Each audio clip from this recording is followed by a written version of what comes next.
Lieutenant Commander Jack Pearson. Flying blue number 3, the Russian number Jim County. West Perkins. Flying blue number 4, the SWAT pilot from Mountain View, Minnesota, is Lieutenant Commander Amanda Lee. Flying blue number 5, the Lead Zone from massive Wisconsin, is Lieutenant Commander Griffin Stengel. And flying blue number 6, the opposing center from Baltimore, Maryland, Commander Thomas Zimmerman. In a single flyby, Bravo Gear Air Venture from the right, the Blue Angels 2024.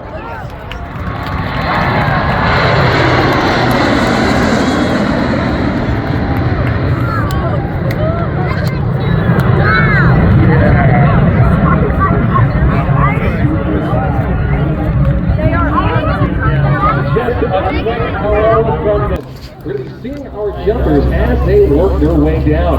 Our first jumper will be that of an individual jumping smoke and the POW MIA flag. That's going to be Keith Walter. He's a retired U.S. Special Army Forces Lieutenant Colonel and is the owner-operator of the team. He has over 6,300 parachute jumps to his credit. He will be joined by that of Keith Hanley, also retired Special Forces Lieutenant Colonel with over 4,000 parachute jumps. Our third jumper today will be that of U.S. Navy vet Paul Sessions with over 500 jumps, and also that of Yvette Walter. She has over 2,400 jumps. We now have jumpers away, ladies and gentlemen, coming earthward now at full free fall speed in excess of 120 miles per hour. Hey, hey, I just want to put it to work. Yvette Walter, who's recruiting now to Mars Women Aviation banner to help us celebrate Women's Week today, so look for that as she comes down here from above. We're going to continue to watch these jumpers, Keith, Paul, and Zach, as they work their way down from altitude. These canopies, hey, it's very simple. There's risers that come down, and you have the American flag in tow. It is now that time, ladies and gentlemen, that I ask that you, if you would, please stand, remove your caps, and come to attention for the singing of our national anthem. He's coming down!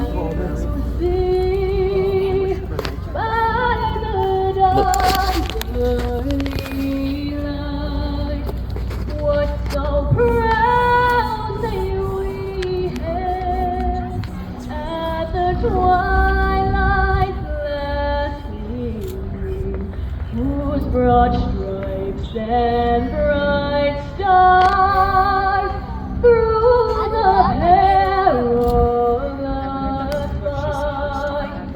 For the ramparts we watched were so gallantly streaming, and the ragged regulars above bursting in air gave proof through the night that our flag was still there. Oh, say does that star-spangled banner yet wave o'er the land of the free and the home of the brave? We have jumpers away. With our SOCOM jumpers, we're going to have 3 jumpers with a total of over 6,000 skydives coming down to the ground right now. Now, U.S. SOCOM is located in Tampa, Florida on MacDill Air Force Base. It's the headquarters for all special operations entities, including the Army Green Berets and Army Rangers, Navy SEALs, Air Force Pararescue, Combat Control, and Marine Corps Raiders. In total, there's over 7,000 soldiers, sailors, airmen, Marines, and DoD civilians stationed across 50 different countries at any point in time. Now, our first jumper coming to land in.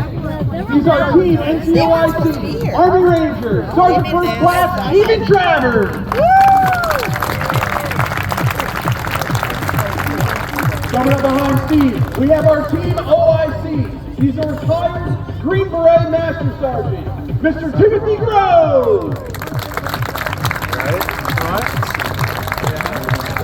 Just above Tim, sitting on the top of the world, she's a logistics officer, Captain Ashley Selfridge.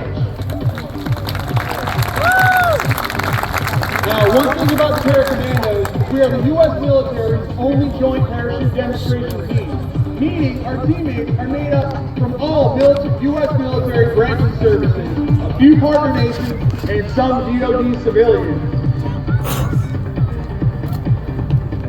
And last, Ashley's on the ground. On behalf of General... We're going to get the attention by rocking the wings of the F-16. You can see that they've started at this point.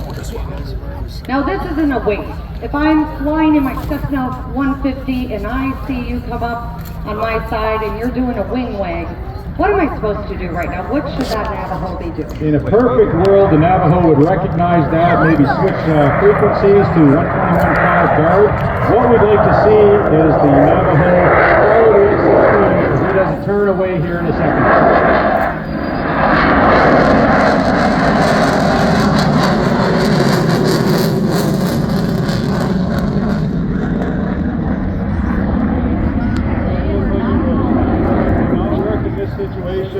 So we are going to shorten up the timeline is just a little touch, but we're going to assume that Navajo is just continuing in a northerly direction. Quite curious why there's an F-16 on his wing, a little bit of a coincidence, he thinks. So we're going to reset down to the south here. NORAD is going to start to take the game a little bit more seriously now, since we had no luck in getting his attention. So can you tell me a little bit, you mentioned it before, that this is your daily job. How often are you called to do what we're doing right now?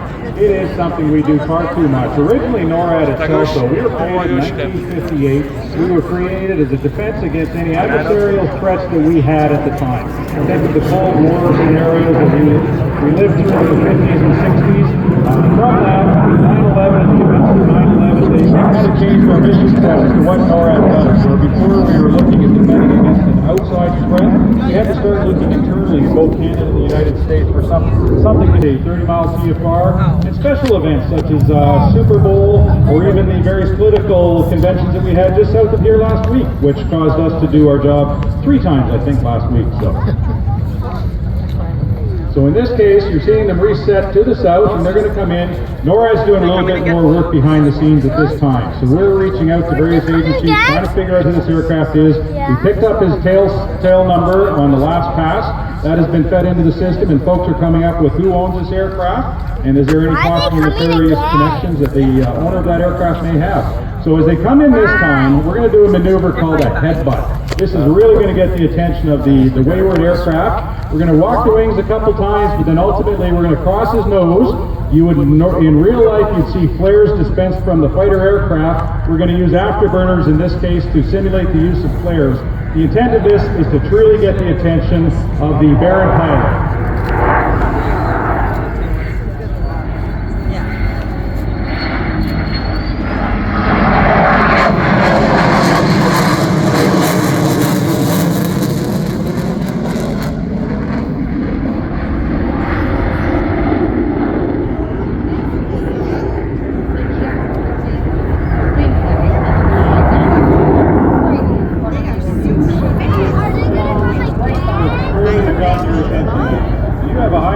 Aircraft crossing your nose. I will think we do this in a very safe manner. We come in above the aircraft. The key to all this is keeping things safe. We're trying to resolve the situation. But here, you have a fighter crossing your nose. You should really be thinking that something's up here. In this case, it worked. You'll see that the Baron has started to follow the fighter, and we're attempting to get the radio communications are probably being established at this point. Air traffic control has been very busy in reaching out to try and get this aircraft. Lots is being done behind the scenes of not just the fighter aircraft here. It's ultimately the last resort, though, to figure out who it is.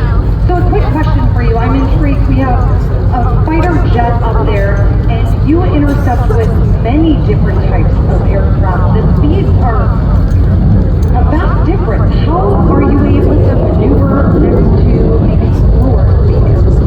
Great question. One that is always tested by us. Everyone case where you have one aircraft up there, it would be very challenging for him. However, NORAD, when we do this mission, we launch 2 aircraft, and the second one is always about 3 miles position behind, in a great tactical position, maintaining communications with the lead aircraft, and in the event that we ever had to press things further tactically, the fellow that's 3 miles behind, it's not seen by the offending aircraft, he's in a great position to do something in that situation. The key part of this is, it's not the aircraft you can see that you have to worry about, it's the one you can't see. That's true. Well, we hope no one sees you as much as we appreciate what you do. Oh, that's a good point. I just had a question come up here real quick. What kind of fighters do you have? Well, the NORAD inventory, it's growing, it's expanding, and right now we're using the F-16 here, but depends where you are, you can have an F-15 do this intercept, in Canada an F-18, if you're in Alaska an F-22, the F-35 is slowly coming into the inventory in both the United States and eventually Canada as well. So we have a multitude of assets that we can use here.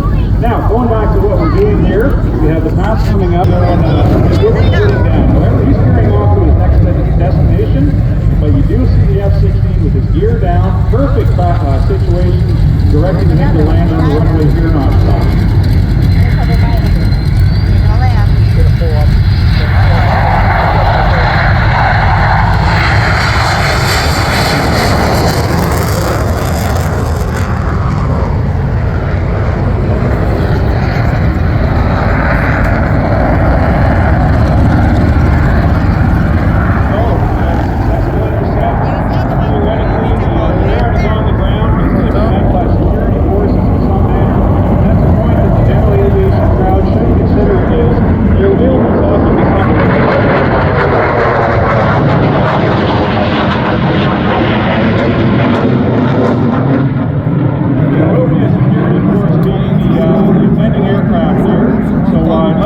Goodbye to both Luca and Anna.